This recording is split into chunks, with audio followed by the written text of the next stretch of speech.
My ex-husband's divorce left me homeless, sleeping in the back of my 20-year-old car.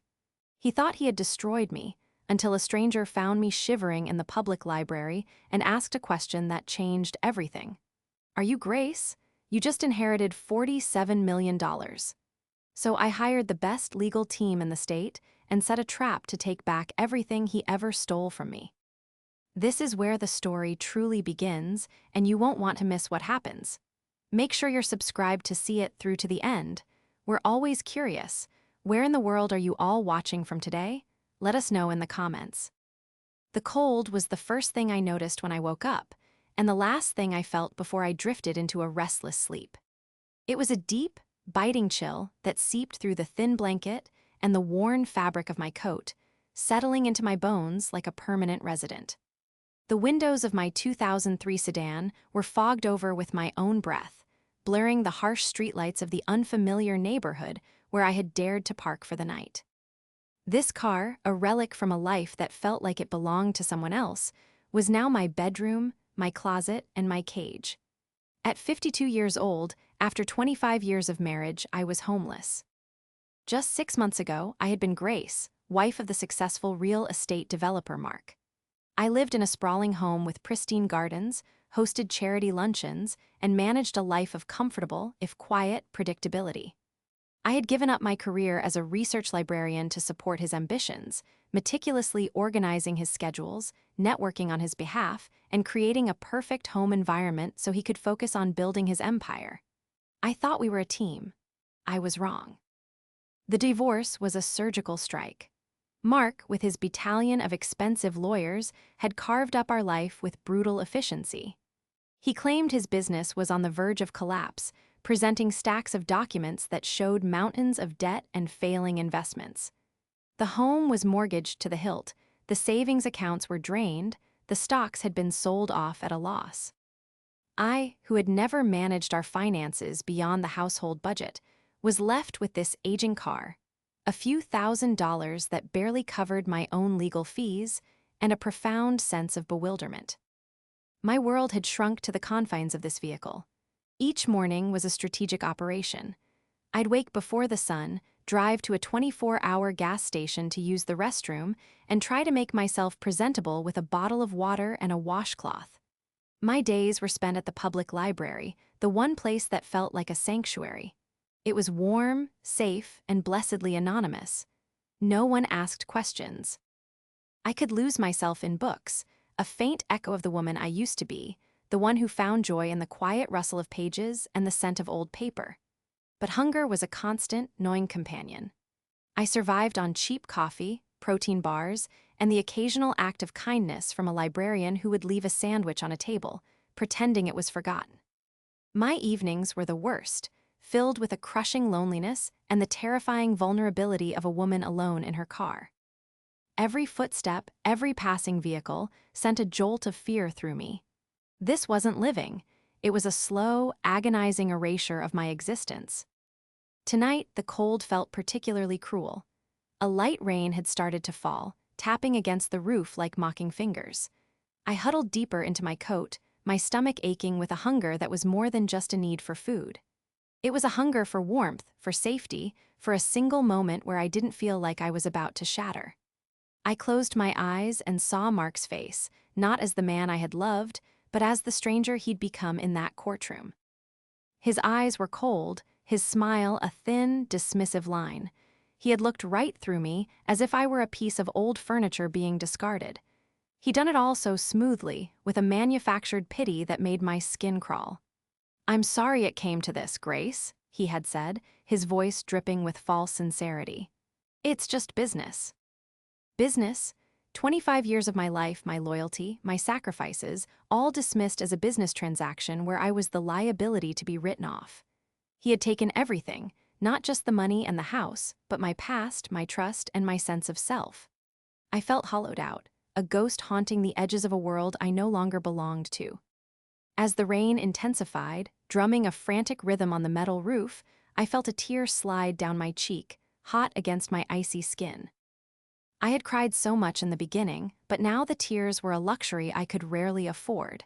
They were a waste of precious energy. But tonight, The despair was a physical weight pressing down on my chest, making it hard to breathe. The man I had built a life with had methodically and deliberately rendered me invisible, and the world had simply let him. He had stripped me of my dignity, my secure ID, and my future, leaving me to rust away in this forgotten corner of the city. The betrayal was worse than the cold, worse than the hunger, worse than the fear itself. The first few weeks after the divorce was finalized were a blur of denial and frantic activity. I stayed in a cheap motel until the money ran out, spending my days applying for jobs. But the world had little use for a 52-year-old librarian with a 20-year gap in her resume. The rejections were polite but firm, each one a small nail in the coffin of my hope. The day I had to check out of the motel, the reality of my situation hit me with the force of a physical blow. Standing on the sidewalk with my 2 suitcases, watching the cars speed by, I felt a sense of vertigo. I had nowhere to go. That was the day the car became my home. I tried to reach out to Mark once, a week into my new life. I had swallowed my pride, a bitter pill that choked me, and called him. I didn't want to beg, but I needed to understand. I needed to hear something, anything, that made sense of the wreckage. He answered on the 3rd ring, his voice impatient. "Grace, what is it?"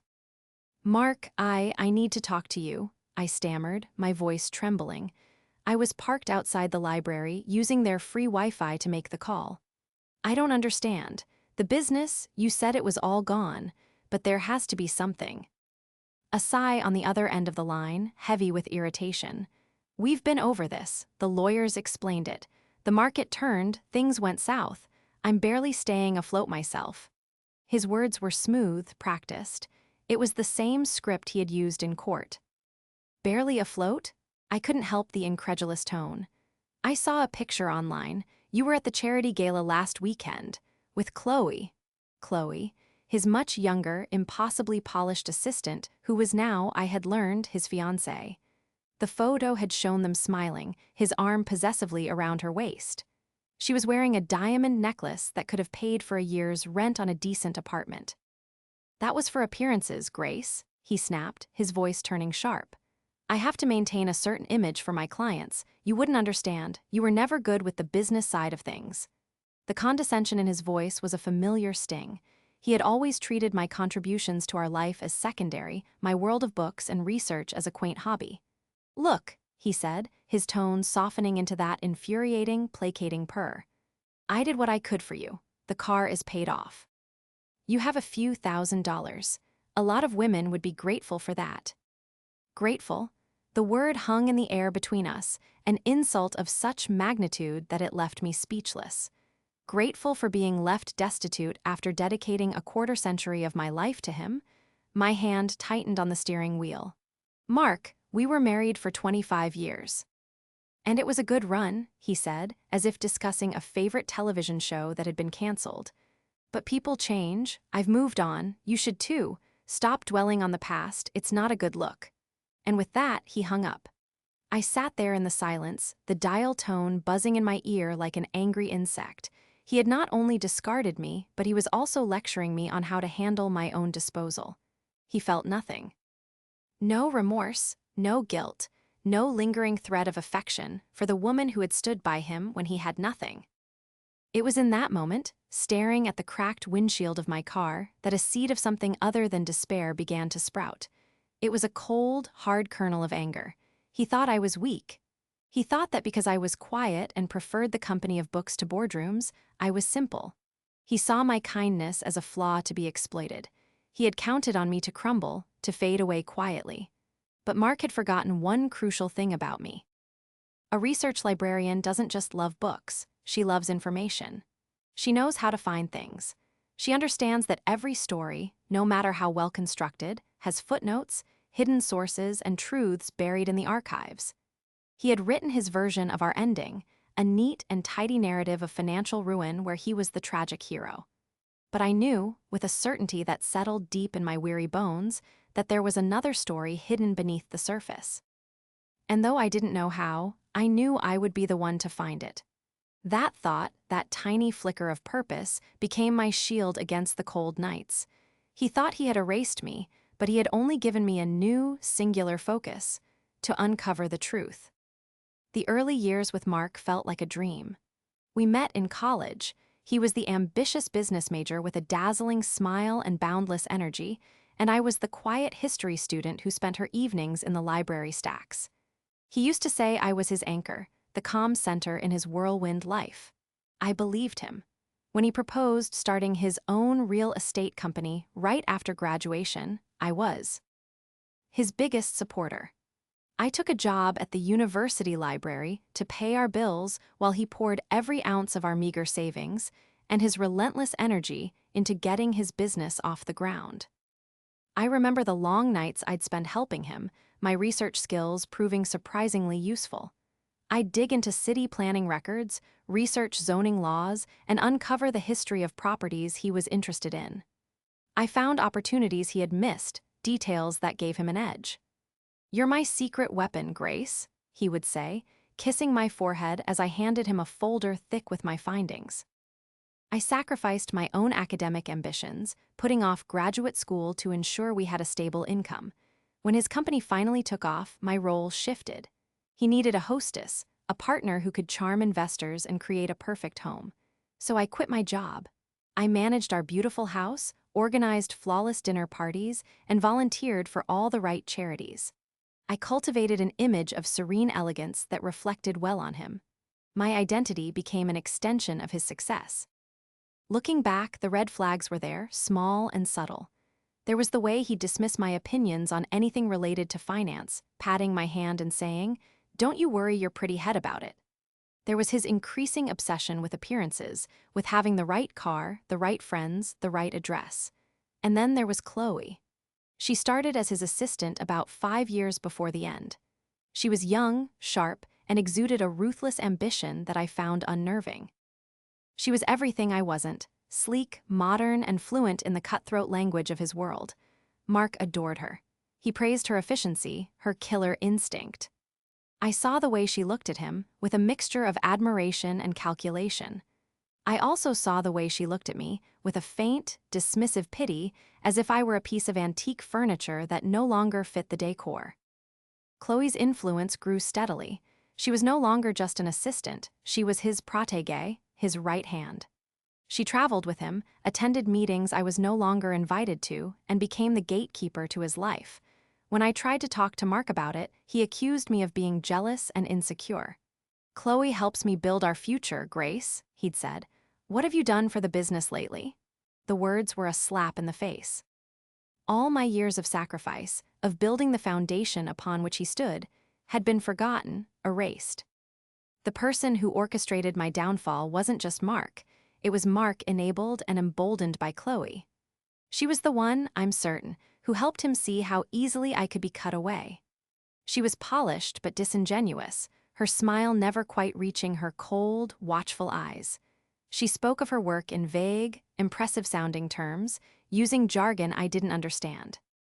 She always seemed to steer conversations toward our assets, asking innocent-sounding questions about the house, my family inheritance, which was modest, but she didn't know that, or the art we owned. At the time, I thought it was just professional curiosity. Now, I see it for what it was: reconnaissance. She was assessing the value of the spoils. The last time I saw her before the divorce was at a garden party we hosted. She wore a severe, expensive-looking dress and shadowed Mark all afternoon. At one point, I found her alone in his study, looking at a painting my father had given us. "It's a beautiful piece," she said, without turning around. "Probably worth a small fortune." Her voice was casual, but her interest was not. "It has sentimental value," I replied coolly.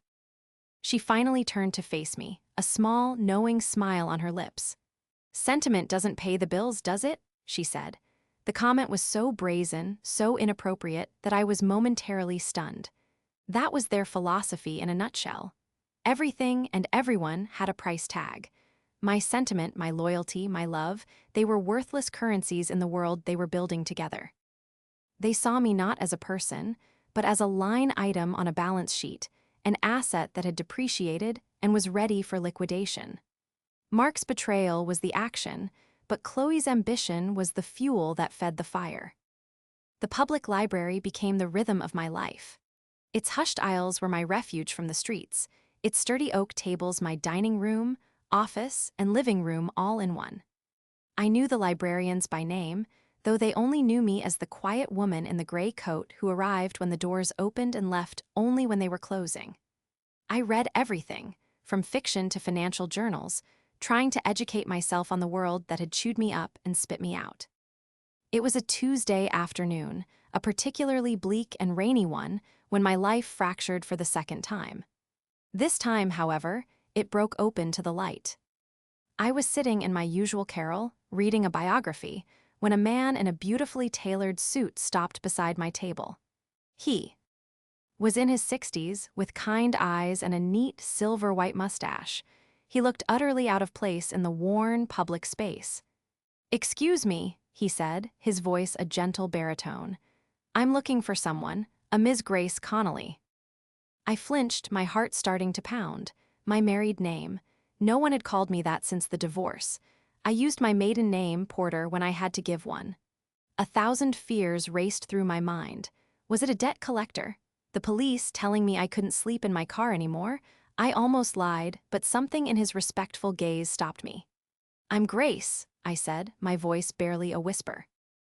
The man's face broke into a warm, relieved smile. He extended a hand.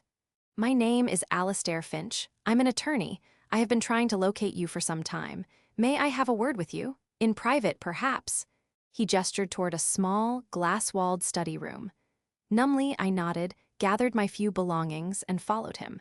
My mind was blank with confusion and dread. Once we were seated, he placed a handsome leather briefcase on the table and opened it. "Miss Connolly," he began, his tones serious but gentle. "This may come as a considerable shock. I am the executor of the estate of your late great-uncle, Mr. Arthur Pendleton." The name meant almost nothing to me. I had a vague, childhood memory of a quiet, eccentric man at a family gathering decades ago. My mother had told me he was a brilliant inventor, but reclusive. My great-uncle Arthur? I believe he passed away years ago. "He passed away 3 months ago," Mr. Finch corrected softly. "He lived a very private life, and he left behind a considerable estate." He paused, looking at me intently. "Ms. Connolly, my firm has spent weeks searching for you. Arthur's final directive was very specific. He named you as his sole heir." He slid a document across the table. My eyes scanned the legal text, but the numbers swam before my eyes. They couldn't be right. I don't understand," I stammered. "A mistake has been made." "There is no mistake," he said, his voice firm but kind. "Arthur was a remarkable man. He invented several key components used in early computing and fiber optics. He licensed his patents wisely. His estate is valued at just over $47 million. The world tilted on its axis. $47 million. The words were nonsensical, a line from a movie, not my life. I stared at him, my mouth agape, unable to form a coherent thought. Tears began to well in my eyes, not of joy, but of sheer, overwhelming shock. "But why me?" I finally managed to ask. I barely knew him. Mr. Finch smiled. He left a letter. He handed me a sealed envelope. He told me he had been quietly observing the family for decades. He saw the others as driven by greed. But he saw you, he wrote, as having a genuine heart and an unassuming strength. His letter also mentioned he was aware of your recent difficulties. He hoped this would give you a chance to start again, on your own terms. That single phrase, "on your own terms," pierced through the fog of my shock. It was a gift not just of money, but of power, the power to fight back. In that small, quiet room, the despair that had been my constant companion for months began to recede, replaced by a surge of adrenaline and a clarity I hadn't felt in years. The passive victim was gone. A strategist was taking her place. I looked at Mr. Finch, the first person who had shown me genuine kindness in what felt like an eternity. "Mr. Finch," I said, my voice shaking but clear. "The first thing I need is a new legal team. The best ones you know. I also need a forensic accountant, a very, very good one. My old life as a research librarian had taught me one thing: the truth is always in the details. With these resources, I would finally be able to read the fine print of Mark's lies. The investigation had begun. Within a week, my life was unrecognizable. Mr. Finch had arranged for a suite in a discreet, long-stay hotel. The simple luxuries of a soft bed, a hot shower, and clean clothes felt like the height of opulence, but I didn't waste time indulging. My hotel suite became a war room. I was introduced to a leaner Vance, a shark of a litigator with a reputation for dismantling corporate bullies, and a forensic accountant named David Chen, a quiet man whose genius with numbers was legendary. For the first few days, I simply talked, pouring out every detail I could remember about my 25-year marriage. I told them about Mark's obsessive secrecy with his finances, the vague companies he'd mention, the sudden trips to the Cayman Islands he'd called investor meetings. David Chen listened intently, his fingers flying across his keyboard. Shell companies and offshore accounts, he murmured. Classic maneuvers. He would have needed to start laying the groundwork for this year's in advance. Eleanor, meanwhile, was focused on the divorce proceedings. She read through the settlement documents, her express. Iron growing tighter with every page. "This is a joke," she finally said, tossing the file onto the table. "He declared a near-bankrupt business while I suspect he was siphoning millions. Grace, he didn't just deceive you. He committed calculated, felonious fraud against you and the court." The validation in her words was a balm to my wounded spirit. I wasn't just a naive woman who had been outsmarted. I had been the victim of an elaborate crime. News of my inheritance, however, did not stay quiet for long. The legal filings to claim the estate were a matter of public record. It took less than 2 weeks for Mark to find me. I was having coffee in the hotel lobby when he and Chloe strode in.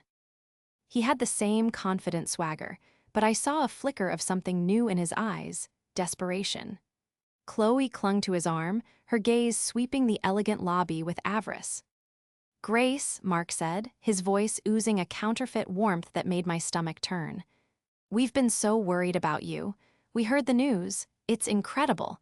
I'm so happy for you." "Were you?" I asked, my voice even. I refused to let him see me tremble. "You didn't seem particularly worried when I was living in my car." His smile faltered for a second. Chloe shot me a look of pure venom. "We had no idea it was that bad," Mark said, recovering quickly. "You're so proud you never would have asked for help." He sat down, uninvited, in the chair opposite me. Chloe remained standing, a silent, menacing presence. "Look," Mark continued, leaning forward conspiratorially. "This inheritance, technically, it came through while we were still legally married. The divorce wasn't final when your uncle passed. That means, by law, half of it is mine." I stared at him, my new legal team's words echoing in my head. It was a lie. Mr. Finch had confirmed the timeline. Arthur had passed 3 weeks after the judge's gavel had fallen. "The divorce was final, Mark, you know that." "A technicality," he waved a dismissive hand. "A judge would see the fairness in our situation. We built a life together, 25 years. It's only right that we share in this good fortune."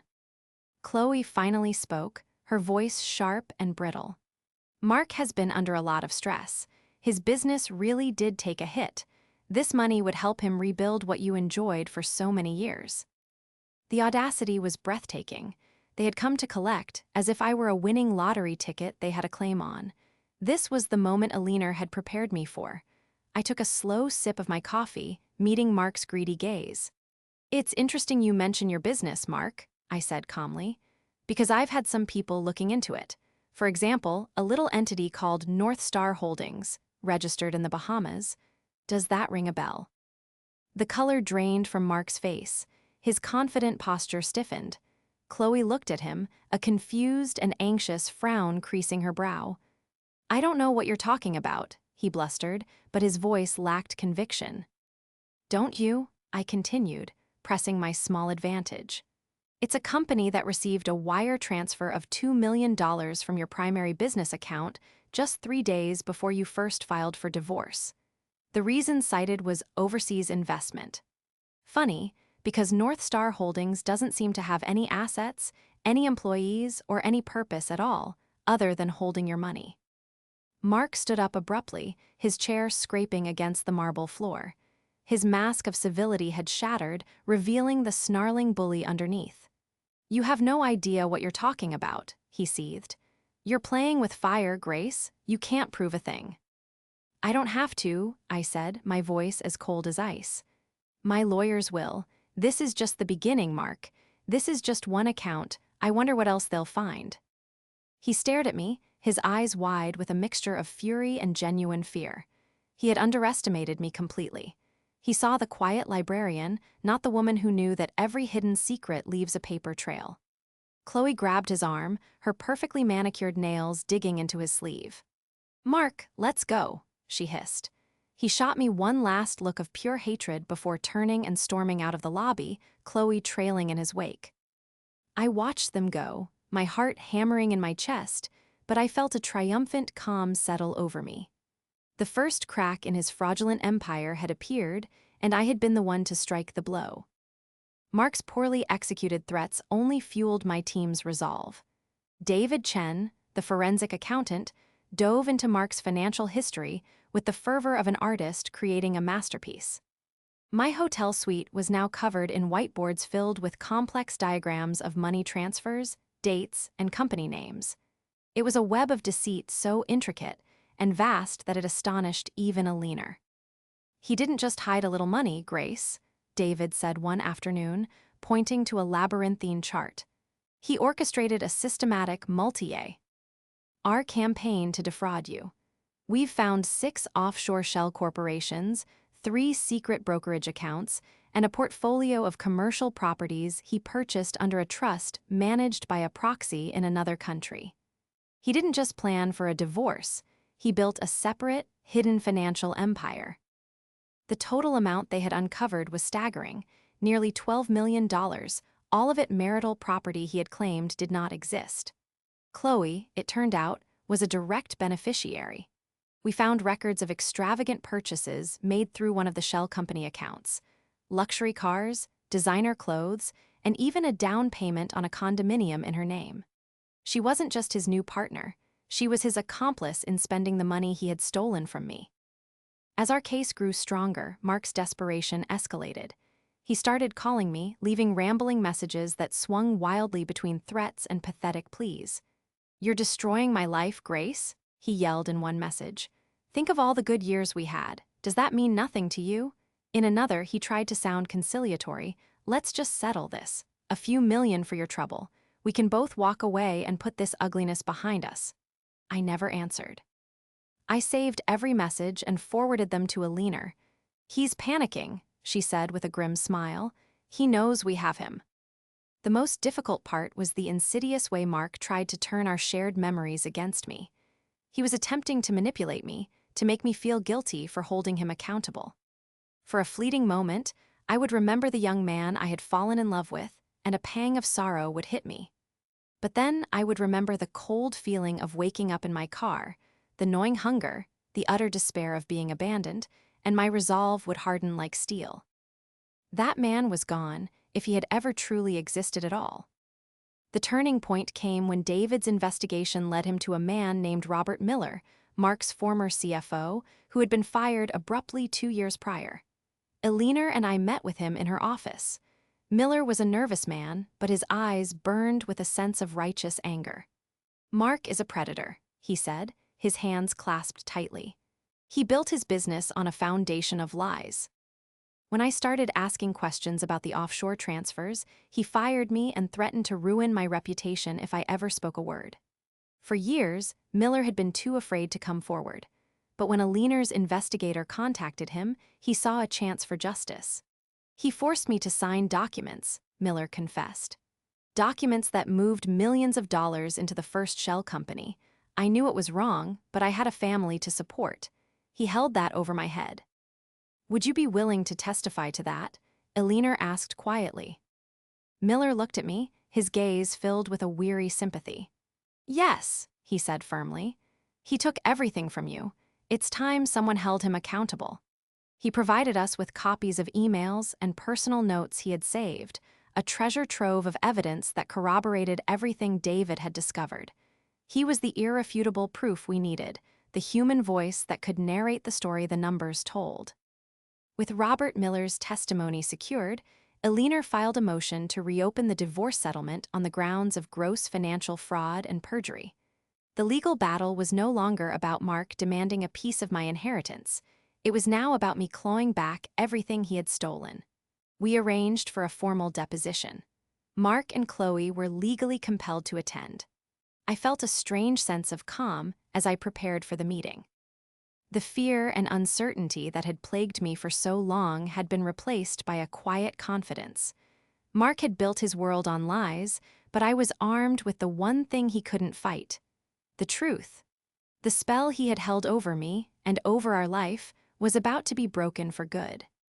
The deposition took place in a sterile conference room in Eleanor's law firm. The long, polished table felt like a battlefield. I sat on one side with Eleanor and David. Mark and Chloe sat on the other, flanked by a flustered-looking lawyer who seemed utterly out of his depth. Mark attempted an air of bored arrogance, leaning back in his chair and avoiding my gaze. Chloe sat ramrod straight, her face a mask of pinched disapproval, clutching a ridiculously expensive handbag in her lap. They still believed they were in control. They still thought this was about their claim on my inheritance. Eleanor began the proceedings with a calm, almost surgical precision. "Mr. Connolly," she started, "you are here today regarding your claim that you are entitled to a portion of Ms. Connolly's recent inheritance. Your argument, as I understand it, is based on the premise of fairness and the contributions you made during your 25-year marriage. Is that correct?" "That's right," Mark said, puffing out his chest. "We were partners. What's hers is mine, and what's mine is hers. That's what marriage is." "I see," Eleanor said, her voice dangerously soft. "In that case, let's talk about what is yours." She slid a binder across the table. "This is Exhibit A summary of the financial disclosures you submitted during your divorce proceedings. It paints a picture of a business on the brink of insolvency, with debts far exceeding assets. You swore under oath that this was an accurate representation of your financial state." "It was," Mark said, his voice clipped. "Business is tough." "Indeed," Eleanor agreed, "which is why I find Exhibit B so fascinating." She slid a second, much thicker binder across the table. "This binder details the financial activities of 6 corporations registered in the Bahamas, the Cayman Islands, and Switzerland. Are you familiar with North Star Holdings, or Trident Global Investments, or Azure Peak Ventures?" With each name, Mark's face grew paler. His lawyer started shifting uncomfortably in his seat. "Those are business associates," Mark blustered. "Confidential investment vehicles." "Are they?" Eleanor raised an eyebrow. "Because our forensic accountant, Mr. Chen, has traced a direct and unbroken line of funds from your primary company accounts directly into these vehicles. Over a 5-year period, a total of $11.8 million was transferred, funds you later declared in court as business losses." Chloe gasped, her head whipping around to stare at Mark. His confident facade was crumbling, replaced by a sheen of cold sweat on his forehead. "This is absurd," he stammered.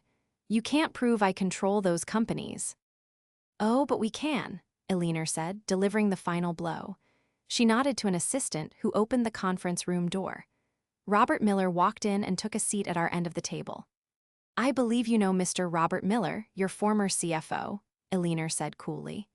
"He has provided a sworn affidavit, along with email correspondence, detailing how you instructed him, under threat, to create and facilitate the first of these fraudulent transfers.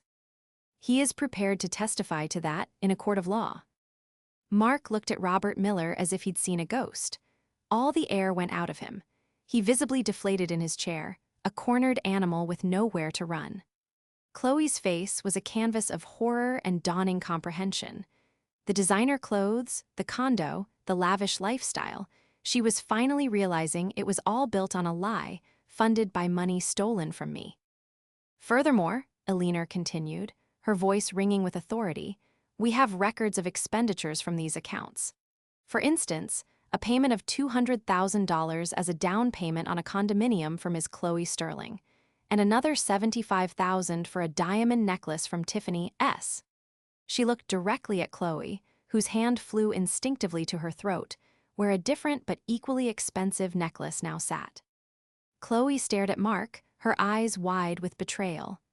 "You told me that was a signing bonus from a new investor," she whispered, her voice trembling with rage. Mark's lawyer leaned over and muttered urgently in his ear. "Don't say another word, Mark." But it was too late. The entire fraudulent enterprise had been laid bare on the conference table. They hadn't just been exposed, they had been annihilated by a mountain of irrefutable proof. I hadn't said a word the entire time. I just watched.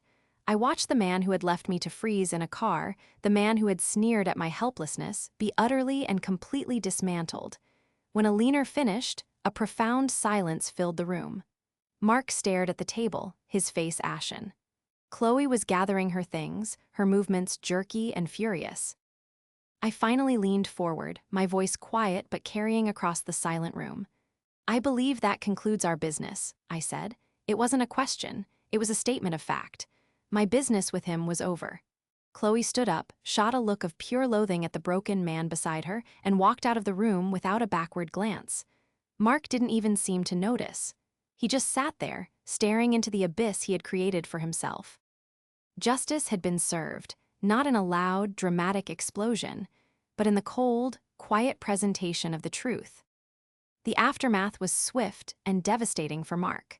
Faced with incontrovertible evidence of perjury, wire fraud, and tax evasion, he had no choice but to capitulate. His lawyers advised him to settle immediately to avoid criminal charges, though a leaner made it clear that we would cooperate fully with any federal investigation. The reopened divorce settlement was a complete reversal of the original.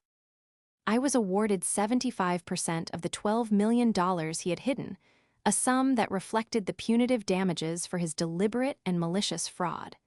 The remaining 25% was frozen to cover his impending legal battles with the IRS.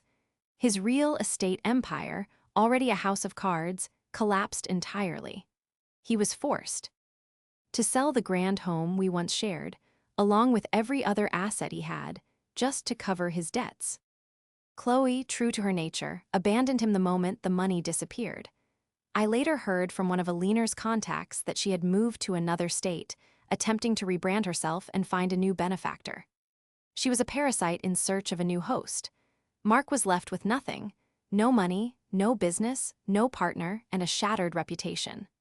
The last I heard, he was living in a small rental apartment, a ghost of the powerful man he once pretended to be.